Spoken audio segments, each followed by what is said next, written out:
are live.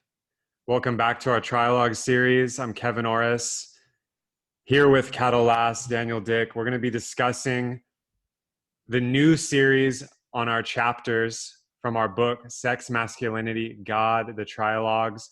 We're on Trilogue number 15, which echoes chapter 5, which is all about what are the new movements in masculinity, what you might call positive masculinity movements, modern masculine movements. And we're going to come at this from some new angles from what we went into last time, which is now in the book, available online. And this one proved to be an epic one last time, so I'm excited to see where three philosophers can take it this time. Take us away, Kidal. All right, thanks. So again, we're like the theme here, we're discussing chapter 5 of our book, Sex, Masculinity, and God, going into the nature of masculinity and masculine movements today. In our first discourse and in the book, we sort of open up by talking about the manosphere, which is a sort of a cultural group online that's emerged around different signifiers like the red pill. And we discuss the red pill as something difficult and bitter to take, which changes your reality. And the basic claim of the manosphere is that since the emergence of feminism, our social life and our social experience has been operating under a type of deference to the feminine.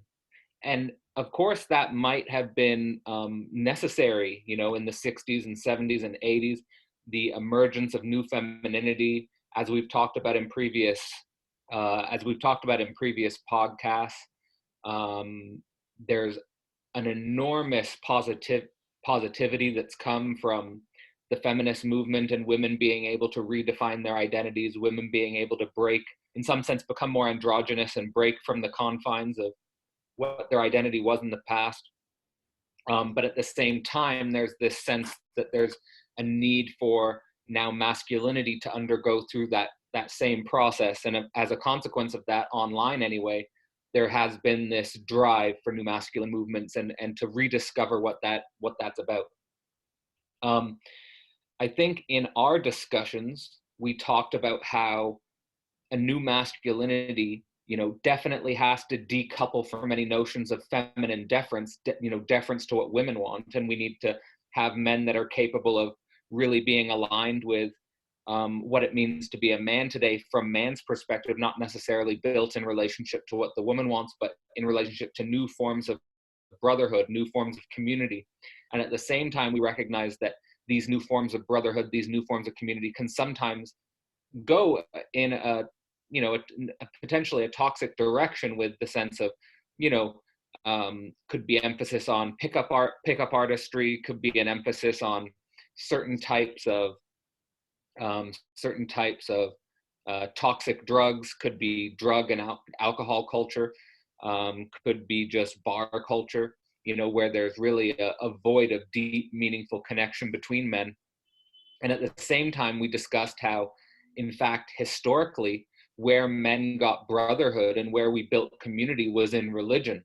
And then you have the decline of religion and so forth. So we were really searching for new signifiers about religion. What does that mean in the 21st century?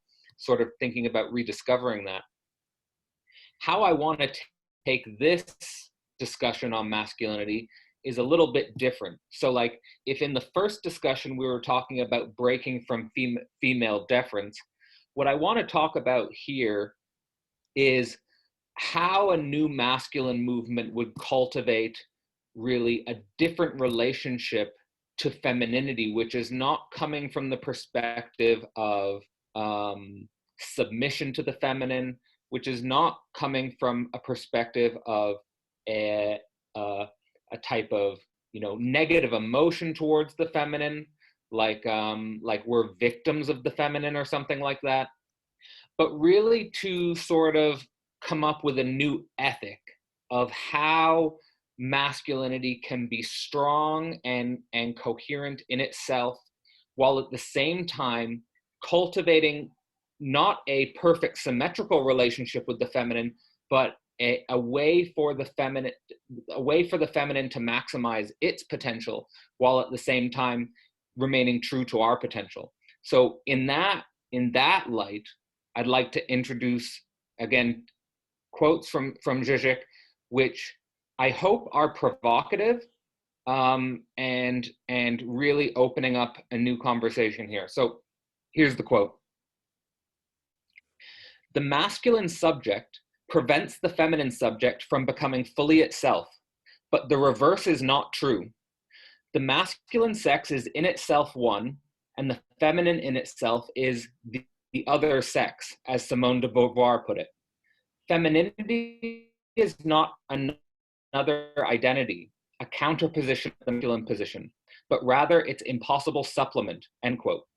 So what I want to emphasize here is that in the traditional masculine form, the masculine subject did prevent the feminine subject from becoming fully feminine subject, because of course they were under traditional patriarchy, they were in the house, they were in the home.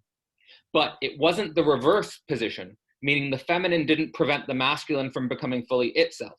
Now, with that being said, now that femininity has risen up, it's not that we have a symmetrical balance between masculine and feminine. It's rather that we have this very strange relationship which we can't make sense of. And what I want to propose and throw out to both of you is this idea that for a masculine movement, men have to find their identity in themselves. Men also have to avoid the temptation of dominating or blocking off women's potential. And at the same time, I feel like men have to not, it's so hard to communicate what I'm trying to say, but men have to at the same time not either let women become the dominator of them, or sort of neglect or negate their own potential becoming by sliding into the traditional position again. What I'm trying to say basically is that the contradiction in feminine identity today vis-a-vis masculine movements is either themselves becoming masculine or them trying to imagine some trad wife situation. And how can masculine movements again redefine masculinity in itself, while at the same time finding a way to bring out the true becoming of the feminine without letting that true becoming of the feminine dominate the man or something like this, or slide back or neglect this becoming by sliding back into the traditional woman position. So this is, I know that's really difficult to communicate, but I feel like it's essential to get this right, because it's to me the key in these dynamics is the key to what we have been sort of intimating towards in previous podcasts with this more androgynous alien otherness space. I think this is crucial to understand these dynamics. So Kevin, it's Brilliant. Always choosing the choice cuts of Zizek, which man, it goes deep. And Simone de Beauvoir, like I feel like her view of femininity was so warped. That's my intuition, having not read her exhaustively. But I also see the point she's making or pointing at when I've heard these phrases quoted from her or her from her directly. And yeah, where to begin here? Well, I mean, you bring up the major rub, Cadell, which is, I mean, again, I go way out, which these talks tend to take me. I go way up and out first, and then I feel like spiraling in and down. We need a new civilization.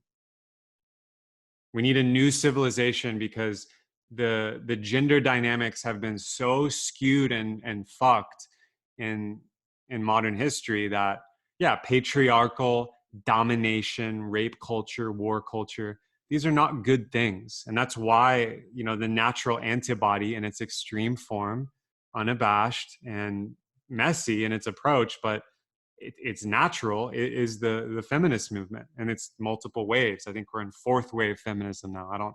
I'm not a scholar there, but I mean, it's fascinating to see how women, since gaining the vote, since, gaining birth control, there's been a massive rise in just calling out like, hey, the way men treat women is not okay. And obviously Me Too is like the thing of our time that's caused this big explosion. And we talked about it exhaustively in the book. Maybe not exhaustively, but we talked about it. And I mean, there's books like The Chalice and the Blade by Rian Eisler. There's the work Sex at Dawn. I forget the author's name right now. But they argue that there was an egalitarian matriarchal society in prehistory that preceded the patriarchal god kings. And so that makes sense to me. That could be a possible in a nomadic hunter-gatherer situation, or even a pastoral situation, pre-agriculture, but still with civilization of some kind. And I think that was just as skewed the other way, where men are literally, these are extreme examples. I think this was in Crete or Rhodes. It's one of the islands in Greece, but like some men are eunuchs. They're like castrated and turned into guards. Other men are breeders. And then only a few men have power and the women control everything. I mean, this is like the other version that a modern hyper masculine, it's like his nightmare. Much like, the 16th century in Europe, and well, even beyond that, like way back, like think about the great conqueror civilizations. That's a woman's worst nightmare, like thousands of concubines and women as slaves to these patriarchal warlords. I mean, we've missed the mark so much with this that to begin to create what you're talking about, Cadell, it almost requires, we don't have to start from scratch, because I think our DNA and our biology is built for partnership and symbiosis. We're not built to dominate and be at war, especially in the family unit with man and woman raising children and forming a community. That to me seems absurd. Nature would never do that. God would never do that, whatever decide you want to pick. It's efficient, it's functional and efficient. So symbiosis is our natural state. So it begs the question, how have we drifted so far from that?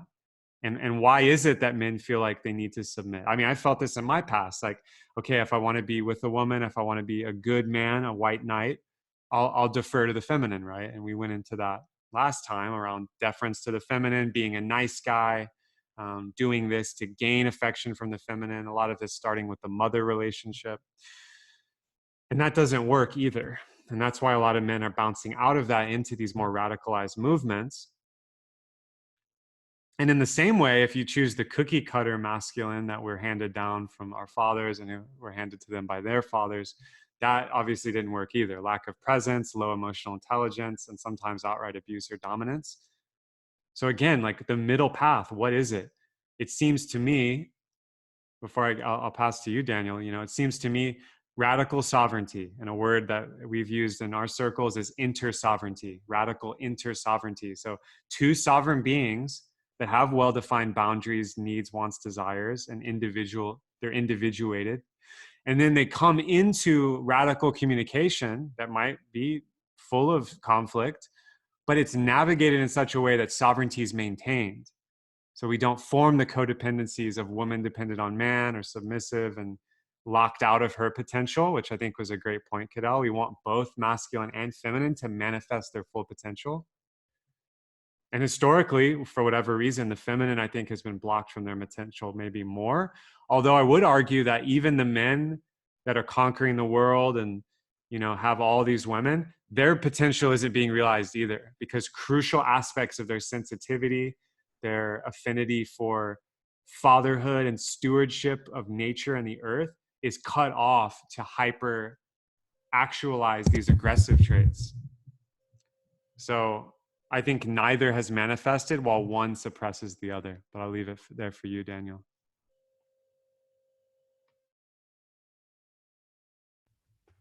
Thank you so much, you both.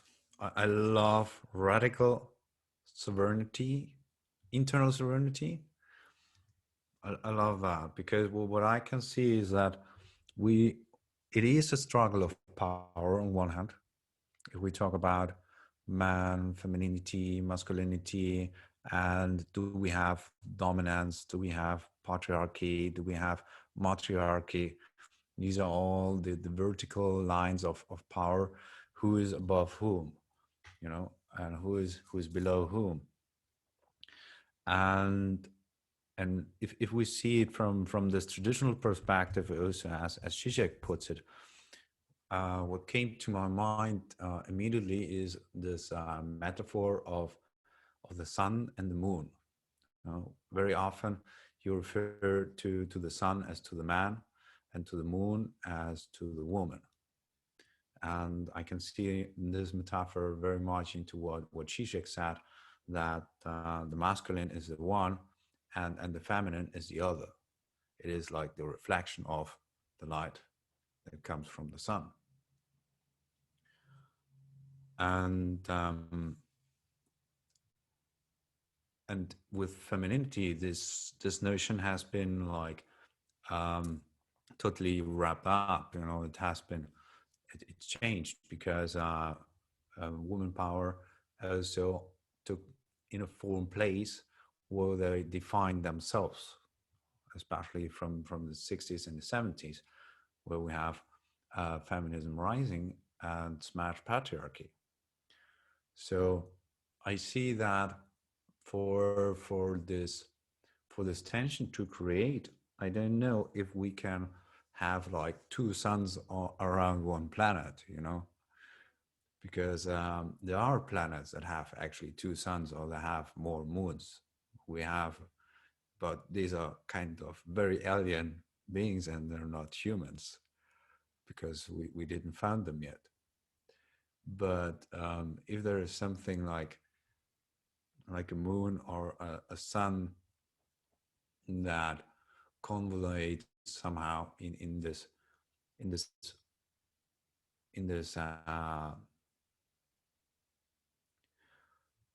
yeah, is it I mean, how can we talk about power that is not, well, maybe it's sovereignty, when we say we have power of our own and not power on someone else. But nevertheless, there is something like a sun and there is something like a moon. And the sun doesn't have power over the moon, but it just has another realm where it appears in the night. The sun has also just a realm that only appears during the day. You know? So I think where it comes to sovereignty on one hand, but also to power relations on the other hand, it is the question, what is the field in which sovereignty takes place, you know? And in our past, the man had the public sphere and the woman had the private sphere. The man would go to work, would do politics, would go out and see everybody, and the woman would be in the household and doing children, childcare, and so on, everything what is in the private realm to make this function work of a marriage, and that by being like a team that works that way. And nowadays, this is kind of this very dual conservative aspect is broken up, and we're still struggling with that. What is it that we want to find something? What is like the new culture that we want to cultivate out of this multiplicity of possibilities, where we don't know if the man is going to take the childcare, that the woman is going to work, and most of all, what I'm also a bit concerned about is like that this power that comes from inside has to have a kind of self-confidence to make that work. And this self-confidence of new ways of position yourself as a team with a feminine is redefining what is actually what is the realm of serenity? What is the realm of power to make a team work? You know, you don't have to do everything on your own if you are in a team. That's like the beauty about a team. You know, if you are in a team with a woman, then someone else can do something else better and something else does the other. And that's how you maximize the power of being together. So for me, the question that I want to give to you guys is how we can redefine the realm of serenity, of power that um, that man can really fold also their potential.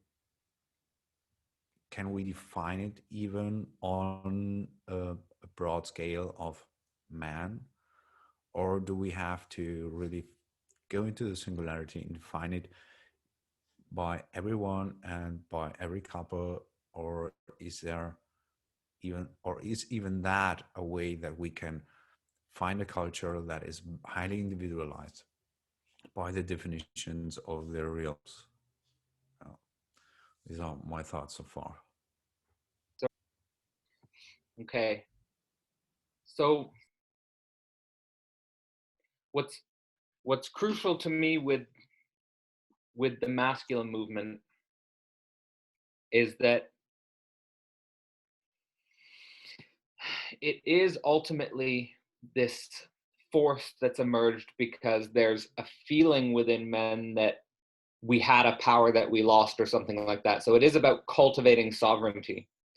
And at the same time, in the early motions of the masculine movement, there is a positioning vis-a-vis the feminine, which is either one of sort of degradation or exploitation or victim complex and all this type of stuff. These are all risks in this finding, you know, a type of sovereignty. Now, what I see when I look at these movements, what I see when I talk to men about how they identify with these movements is they see the feminine coming into power as a subtraction of their power. They see the feminine coming to power as somehow basically just a otherness threat, which would take something away. And at the same time, there is a strong drive in men still, and I see it in myself as well. I mean, probably in all men, is there is a way in which a man feels power, and there is a way in which a man feels free when he has a woman. You know, there's this feeling of, I have a woman, this notion of possession, I own a woman, where I think man, and especially traditional man, got a lot of feelings of power and it got a lot of feelings of freedom. Now, how to deal with that deeply, because you can't repress that feeling because it will come out in other ways. I've also experienced the feminine wanting to be overpowered and wanting to be owned in some context. And that feeling in some sense can't be repressed either, else it'll come out in distorted ways. I think that how I would start to approach it is how I was trying to intimate with Zizek's quote of where he said, quote, "The femininity is not another identity, a counterposition to complement the masculine position, but it's impossible supplement." By impossible supplement, it's basically if it's basically saying it's an inevitable consequence of masculine identity and at the same time not something that you can merge with. So if you think you can merge with it, you're going to be extremely, even unconsciously you think that, then you're going to be extremely depressed when it doesn't happen. you're going to feel as if something's wrong happened to you. You're going to feel as if you failed, or you're going to feel as if she failed. So I feel like the first step of masculine movement, of building masculine consciousness, is to raise masculine consciousness to a purpose and a truth which includes women but transcends women. I think that's in a sense that the masculine identity isn't dependent on the feminine, isn't dependent on a feminine other for its identity, because then it has to have, that's the first step, I think, to a masculine sovereignty. And it's the step to a masculine sovereignty where that you could trust that man to be able to cultivate the potential of woman, because he's not coming from a place of wanting to own the woman, or he's not coming from a place of wanting to secretly, cage the woman, or something like this, or exploit or manipulate the woman, if that makes sense.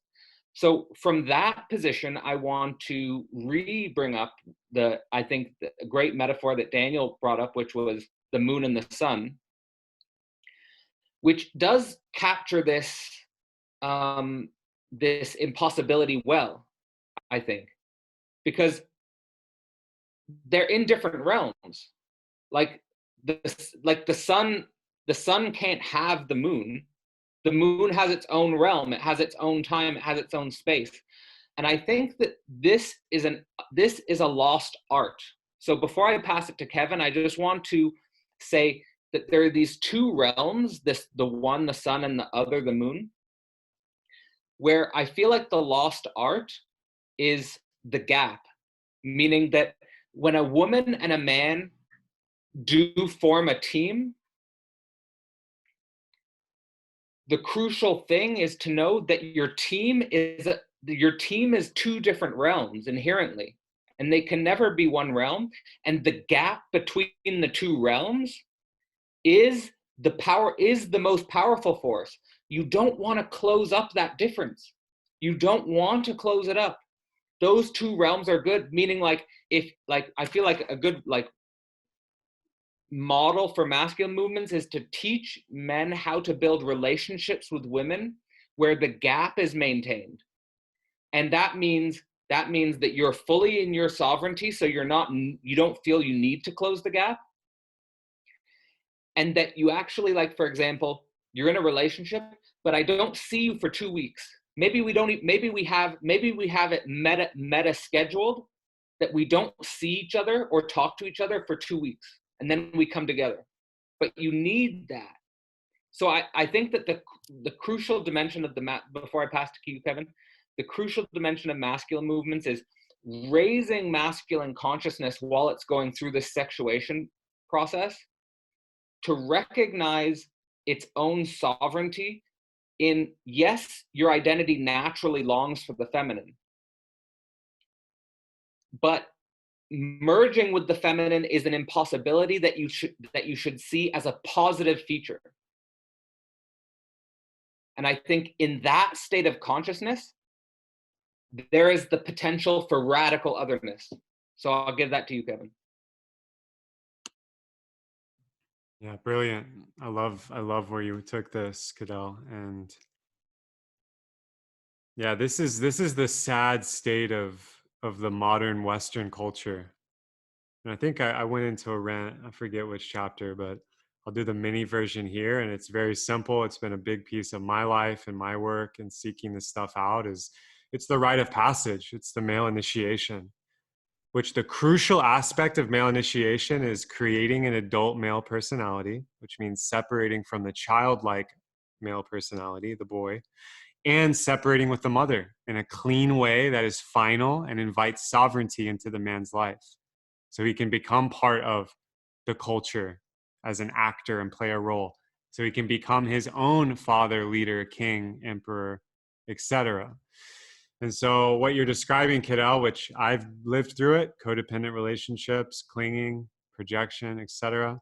I still navigate it today, even with all these concepts and embodiments. It doesn't go away. It's a lifelong thing because of the milieu we've been raised in, I believe. maybe someone who's never been affected by Disney movies or rap music videos or white suburban picket fence culture in the Amazon somewhere. Maybe they never formed these negative patterns, but for those of us that were raised in that, here we are. And there's no shame in it. It's just confronting it with open eyes. There has to be a gap maintained. We were speaking about this before the trialogue here around the dynamic tension that is necessary for eroticism and intimacy. There's a dynamical equilibrium, or a tensegrity, to use Bucky Fuller's word, and it's just the right amount of tension to form a stable geometry or constellation between man and woman. If you don't have any tension, you create something like a mother-son relationship, and it completely collapses sexually and becomes toxic. If you have too much tension and gap, you create estrangement or abuse or violence or just like disassociation. And neither of those are desirable. So we have to play in that middle zone. And I also agree it is a lost art, It's a lost art that no one was taught because no one's practicing it. And so, these masculine movements as they exist now, I mean, I'm pleased to see more and more positive, rooted, at least quasi-initiated men leading these movements, where they understand the importance of archetypal, deep inner work, shadow work, the importance of the inner child, the importance of healing these things and recreating rites of passage. I think we have a long way to go, though, and I think there's a lot more work to do. And I'm doing my part and constantly talking to these men and learning as much as I can as a student and facilitator of this stuff, because I wanted to be taught this as a young man. And there's men's circles I run where there's grown men, 40, 50-year-old, and they're coming to that circle like a 14-year-old at the fire, wanting to be seen and witnessed by other men. And every time it brings tears to my eyes to feel a man that vulnerable, because he missed out on this evolutionary stage that was critical. And so if any masculine movement for the modern is going to be successful, it has to address this. It has to address this, because the issue that you were pointing out, Cadell, around this gap and this need to be dependent on the feminine and all of the victimization, the dominance, the dependencies, those are all created out of a lack of maturity, of psychological and emotional maturity, because that's the way a toddler, like high chair tyrant, would treat his mother if he wasn't getting milk from the teat, right? It's something like that. It's like this very primal part of it's innocent, but in a grown-ass man, you have to look at it as some kind of pathology, and there's no shame in this. Like, this is something I think that a lot of modern men have to contend with, myself included. And the answer is not radical sovereignty in a vacuum either. This is an important thing to state, I think. And another aspect that a men's movement has to address is genuine brotherhood, men's work you do with men, uncles, fathers, elders, grandfathers, brothers. Some work you just can't do co-ed. And all ancient people understood this. Our ancestors understood this. Some things you can't do with your woman. She's not your therapist. She's not your mom. So there's an aspect of camaraderie, accompaniment, and it's beyond friendship. This isn't just your bros at the pub. It's beyond friendship. It's male bonding at a deep primal level where you can actually feel safe to be psychologically and emotionally seen. And I've rarely felt this. I've only felt this in very intense containers and events or retreats or intensives where we created this over days of various types of processes. And it's not often we find this on Facebook, at your coffee shop down the street, etc. And the number one question men ask me online, especially when I speak about this or I make content, or even with this book, when I speak about this book to people, they're like, where are the men's circles, Kevin? There's none near me. I live in a small town, so and so, somewhere. There's no one like this. Where can I do this? Where can I find this? I want to learn more. I want to get involved. So I really hope, if you're listening to this right now, if you've read the book, reach out, because this is more of an intention to speak out beyond just the beautiful philosophy and discussion here, is, to actually do this work and to gather and to talk and to practice and to train. So I'll end my rant there and get off the soapbox and pass to you, Daniel. Thank you, Kevin. That was really loving and very compassionate with the man. Love that. And I can really see what if we want to create a new culture, cultures has been always created and kind of manifested from the idea to a kind of thickness where it becomes something more solid by rituals. And when you're talking about rituals, it is that usually the man movements that we had in the past had these rituals in secret societies or in men's, because that they meet because of their profession, or because they meet in sports, or they meet because of getting into a pub and so on. You have like this desire for man to measure the power on the other, you know, especially in sports. It is so much that there is so psychologically transferred into the movement of the body, you know. Every stress that a man usually confines and where he searches for a piece of his mind, you know, usually it has been by getting into the pub or getting into sports, you know. And in both of that, you sometimes even find the way who can drinks more, you know, or who can be a better sportsman. And but these are like activities that you can do. And if it comes to rituals, it has been like the party of the village, you know, where everybody gets drunk and then someone doesn't like the other one and you hit in your face and the new structure is stabilized somehow, you know.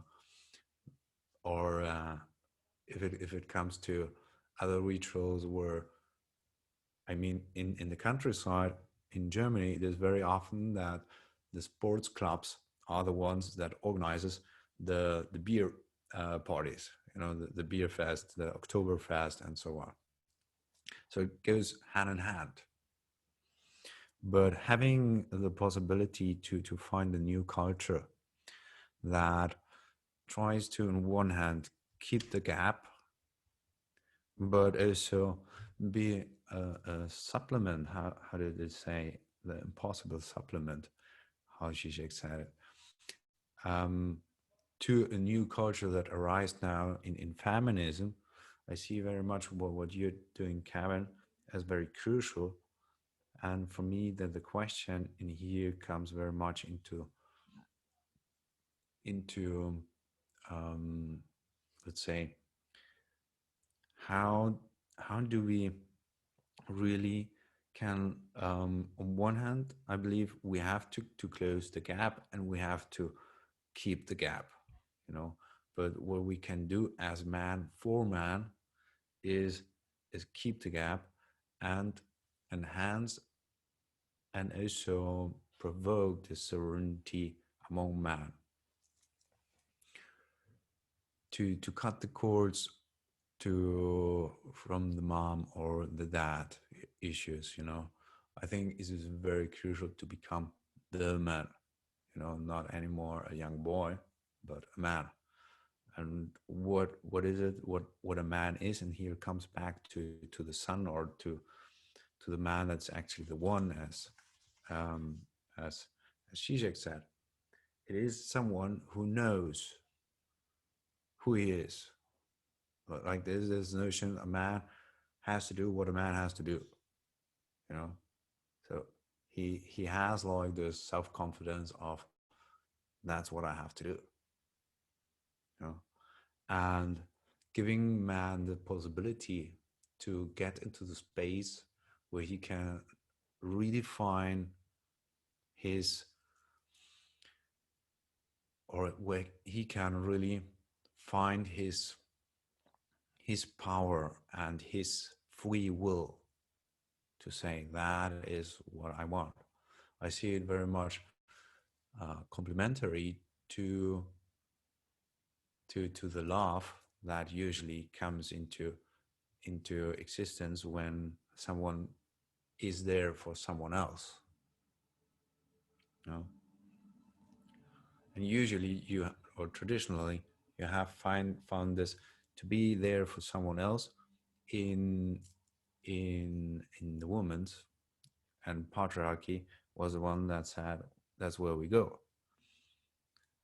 So in this notion, I find it again kind of crucial that on one hand, and maybe we can even look further, that the initiative rituals, that they become like, that they have a new face, that they have a new structure. I mean, one of the new structures is like the circle. The circle, actually, the round shapes are very feminine shapes.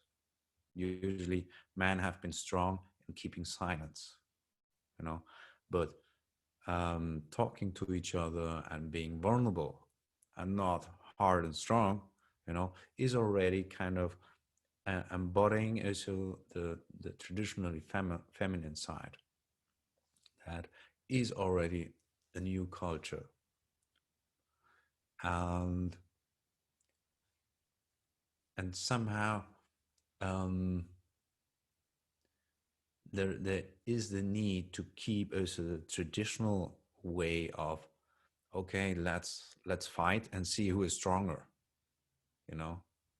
I think this is also something very crucial to man, to keep this playful fighting, you know, to measure oneself not in the way, okay, I'm better, I'm lost, but to feel oneself in the way that that we can position ourselves also among men, you know, and therefore see, wow, this is where I am, this is where I'm at in this community, you know. So if I want to get better in whatever, I go, I can do better because I see someone that is doing better. I mean, for me, it has been quite hard personally because I lost my father when I was 14, and I replaced it actually with doing martial arts. So it was very disciplined, very hard training, no emotionality from a male role, you know. But I got strong and I got confidence by doing it, and I got really good at it. But still, I had my repetitive patterns that I had people in my life that were like father-like, you know. But I didn't had in my past any ritual, you know, to go beyond that, you know. And this is something that I think is so crucial what you mentioned, Kevin, that the ritual of the cord cutting, or like the way to, in what relation are you to your father? Can you define yourself as a man by yourself? You know, is so crucial to a good brotherhood, that makes an, especially in a brotherhood, makes the support to be seen as you are and not as a father would do to a young person, or that what you might have in a job or whatever, you know. And to create this intense emotionality to make this bonding happen, I think is one of the most crucial aspects that we can ask ourselves in which ways can we open up ourselves as man to create this new way of brotherhood that is, on one hand, integrating the new way of culture that we are sons of feminism, and on the other hand, strengthen also this importance of feeling like a man. If I mean, there are also other notions that other people want to feel different, but I think to keep a creative process, it is also important to keep the gap, as you said, Kado. Yeah. So I think everything is located here, to me anyway, everything is located here in this notion of the gap, and whether and how it's ethically mediated. So I do think it's, so Esther Perel talks about in Mating in Captivity the paradox or the Gordian knot of the relationship between men and women as basically a tension between love and desire, adventure and safety. So love and safety close the gap, whereas desire and adventure open the gap. And I do think that we live in a romantic culture and a feminist culture which tries to close the gap. And you see men who enter these relationships where they basically have codependencies, and they leave all their guy friends, and they gain 100 pounds, and they stop doing their hobbies, and they stop doing their purpose, and they stop all this type of stuff, and they become too entangled. Basically, it's a culture that closes the gap, and it's a culture that doesn't have any masculine energy. Like, I think you both echoed it basically. If I can't remember exactly how Kevin related to it, I think I have it written here how Daniel said it was this power of free will that says, that is what I want. You know, I'm just gonna. This is what I have to do. I have the self-confidence to assert my desire. This is what I want, and I have to do this, and I just have to go do it. And I think this is a man who has the self-confidence in himself, maintains the gap, and the woman is there. He has a woman. He has feminine presence in his life, and he has positive relationship to feminine presence. But it's not in a way that he gives up or stops his mission. And I think this is really the most difficult part of being a man, and the thing that masculine movements have to conquer is that there's no end to your mission. There's no end to it. You just have to keep going. Eper si muove, and yet it moves. It's going to keep moving.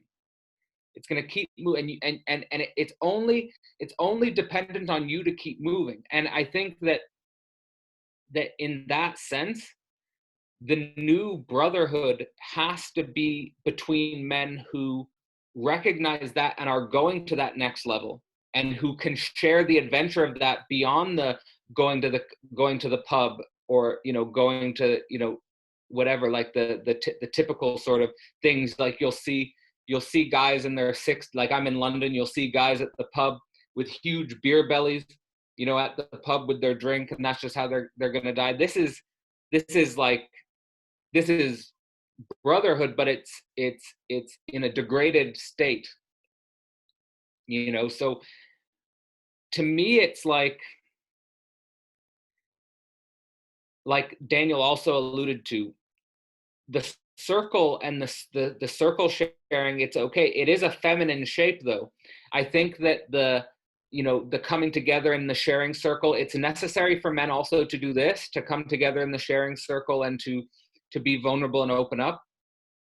But I think it has to also be a model of, again, what Daniel alluded to, of this, and what Kevin said as well, this fight, this playful fighting to measure oneself, to measure one's position, to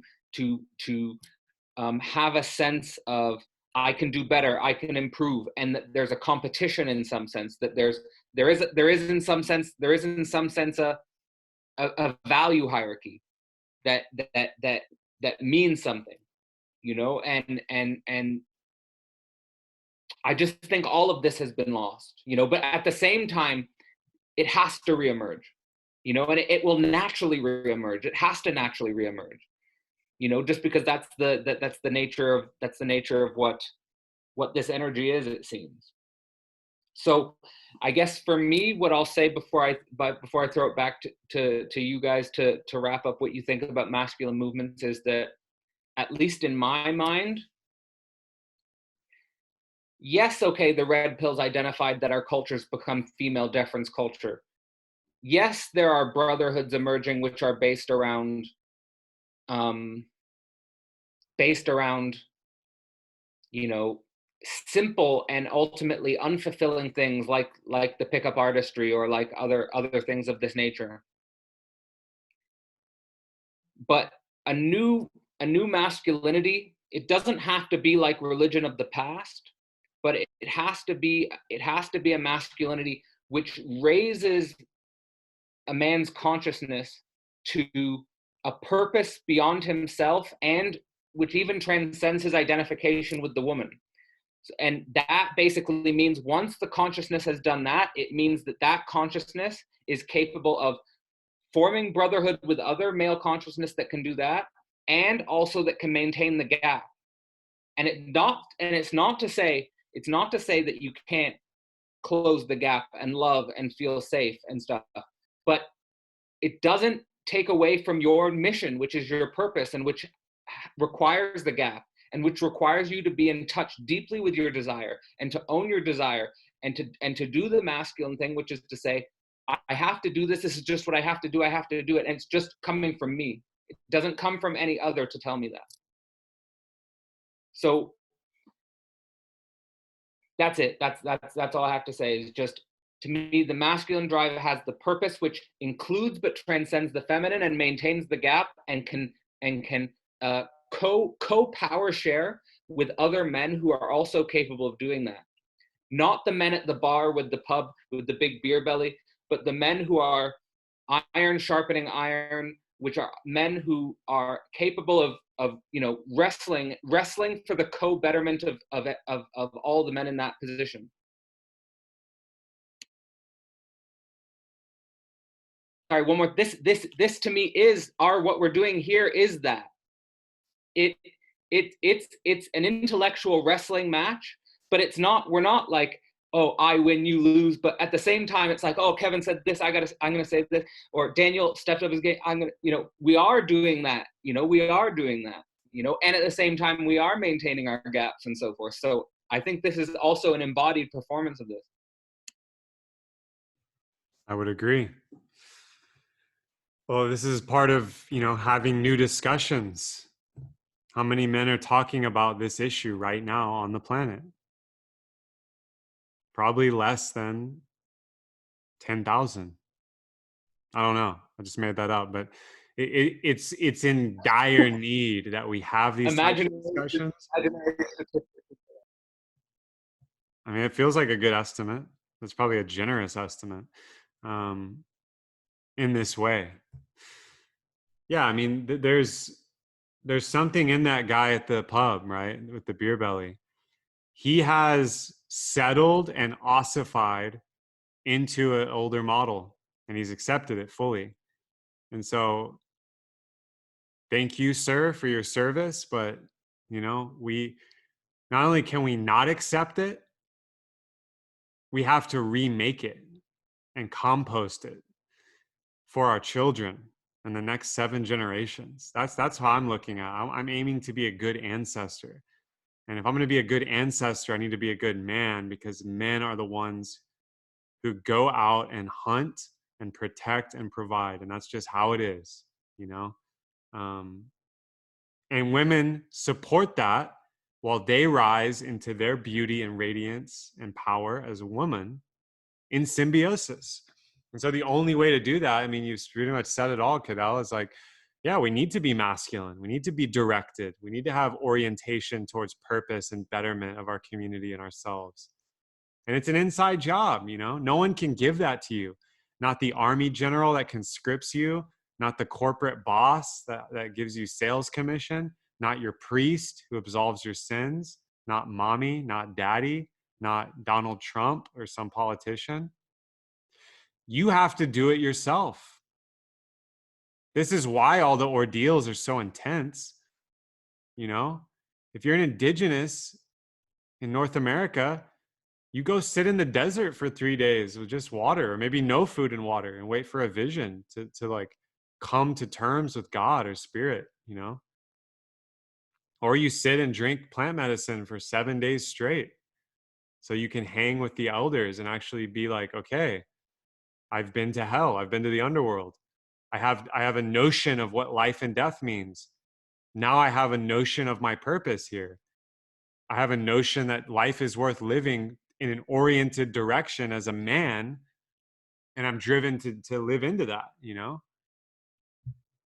That's what we need. We need men on mission. And I totally agree with that. And, you know, there is hope for the domesticated man. I was once him. You know, I'm an ordinary man. We're ordinary men. If we can do this and come to these conclusions and start walking the path, even clumsily, even without finesse at first, anyone can do it. Maybe even old Johnny at the pub. So, yeah, to close, what I want to say is that new masculine movements are in their infancy. I think this century, over the next 80 years, we'll see them mature into something amazing that will be a titanic shift in how the culture operates with masculinity worldwide. I really am holding that vision. I think before then, there's going to be a lot more poison to pull out of the wounds, and it's going to be pretty ugly.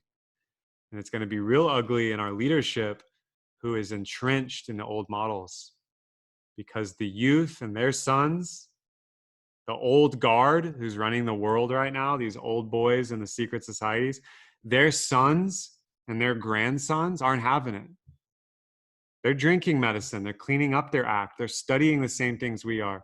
They're exposing themselves to this new information. And I really hold the vision that the ones who are going to take the reins, the managerial elite, whatever you want to call them, not that it comes from them, but that's where the people who have the ability to make titanic shifts quickly because of the resources at their disposal, I think even them, along with those of us on the ground, foot soldiers, if you will come together to create this new culture. And there's nothing that can stop it because nature is behind it. So make no mistake, it's happening.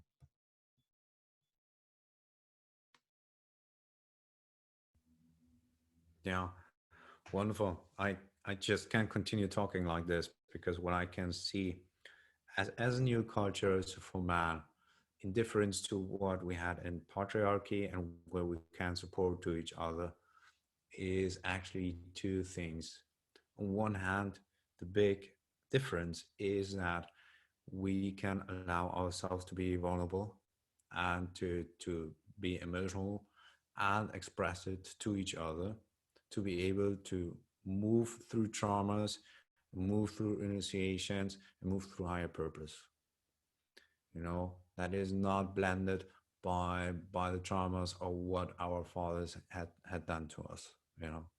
So really make like this inner healing possible among man to be someone that knows what he wants to do. And the second thing is that actually when we talk about patriarchy and new power relations, also with women, but also among man, is that the the old structure that has been quite vertical is becoming as a new phase with things like sociocracy or holocracy, or ways where you are more in a circular space and you try to find consent, but not in the way that you come up with an idea and you talk about it and you expect someone else to do it. You know, you might come up with an idea, you know, but then you try to find with each other what you really want to make the synergy happen, you know, because how we can collaborate to with each other is, I think, in a way is of new culture that need rituals to make informed decisions on a way that it allows us to have man to follow their own path, you know, because we don't need to be alone to make it. I'll have to make it all on my own. I don't think that, I mean, the old story that there's always only one hero is also going to be maybe um, updated, you know, that we already see, we already can see it, for example, in Lord of the Rings, you know, you need the whole group to make this happen, you know, or or example for so the Marvel picture studios, you know, now it's not only Batman that is only on his way to save the world, or Superman. Now it is Captain America, it is the Hulk, it is the whatever. It's like a bunch of heroes coming together, you know. That is a big shift that new culture is showing us, that way that we have to find our capabilities in ourselves, and the brotherhood can teach someone to find the most authentic self, to make also the space up to allow oneself to express that by a very, and this is something that integrates what a power of the female has been more archetypal, that is about communication, you know. Man has been good in being silent and not expressing what they feeling, what they wanted, but very, very yeah, only in few words.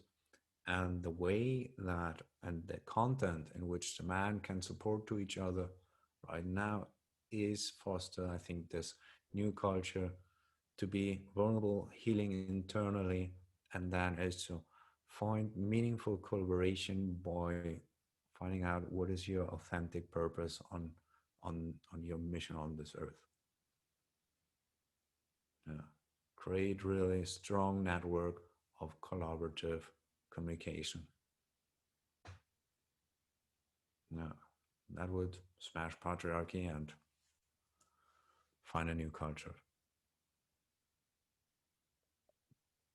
I think it's just it's the most difficult thing about that, and the reason why maybe it's taken extra time for this to emerge is because no one can tell you, no one can define your purpose for you. No one can come, like I think Kevin was saying, you know, the priest can't give it to you, you know, your mom and dad can't give it to you, you know. It really has to, it's really an inside job. And to some degree, not saying it's determined, but to some degree this burden is not as much on women, because having children is such a big part of the identity, such a natural part of the identity, that it's in some sense you get a lot of your purpose there in your relations and in your having of children. But because we don't have that capacity, our cultural drive is our baby, and that just has to come out of our own, just in the same way that the woman has pain giving birth to a child, we have pain giving birth to our child, which is basically our hopefully co-created spaces of higher purpose. Hopefully that's being birthed. Yeah, I love that.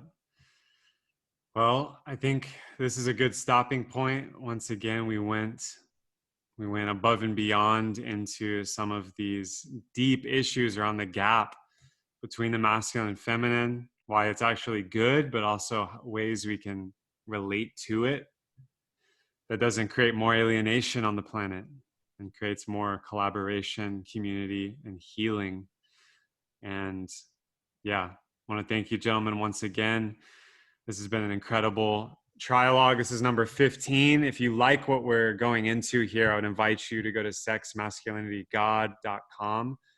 You can find our book there. It's available on Amazon. We have 10 chapters of deep thought like this and discussion in this format. And so I think you'll get a lot from that. You can pick up the book now on Amazon. And yeah, we have 5 more to go, and we're going to keep this going. If you're watching this on social media, tag somebody who would get a lot from this, someone who would drink this up, and sharing is caring. So share this out with your tribe. We appreciate it. And until next time, thank you, gentlemen. Let's lean into the purpose and those cultural babies, shall we?